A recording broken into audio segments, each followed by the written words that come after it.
हम लोग ने जो यहाँ पे ग्राउंड रियलिटी देखी है, इतनी तकलीफ है लोगों को, इतने समझो लोगों का डेथ हो गया, जानवरों का डेथ हो गया। और बहुत सी ऐसी जगह पे हम लोग गए कि जानवर ऐसे ही छोड़ के लोग चले गए। तो वो स्थिति देख के लोगों की और बहुत तकलीफ हुई।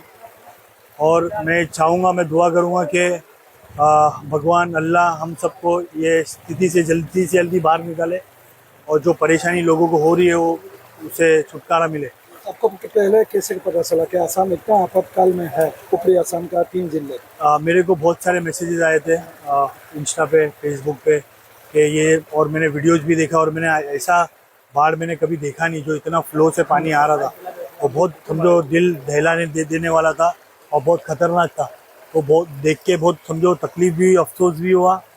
और इतने लोग भी जो मरे, मेरे ख्याल से ये फर्स्ट टाइम ऐसा हुआ कोई बाढ़ में जो इतने लोगों का डेथ हो गया, इतने समझो पशुओं का डेथ हो गया। बहुत तकलीफ हुई।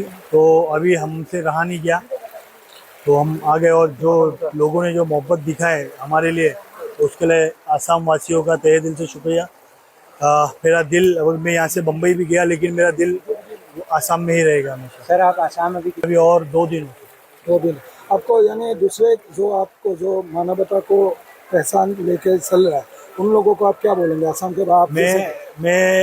मैं सबको यही गुजारिश करूँगा कि आप लोग सब आओ, यहाँ पे सपोर्ट करो। लोगों को बहुत ज़्यादा ज़रूरत है, हर चीज़ की बहुत तकलीफ़ है, खाने पीने की।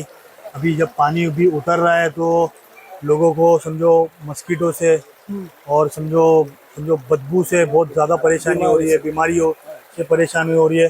तो जितने हो सके उतने तादाद में लोग आए और यहाँ पे लोगों की मदद करें।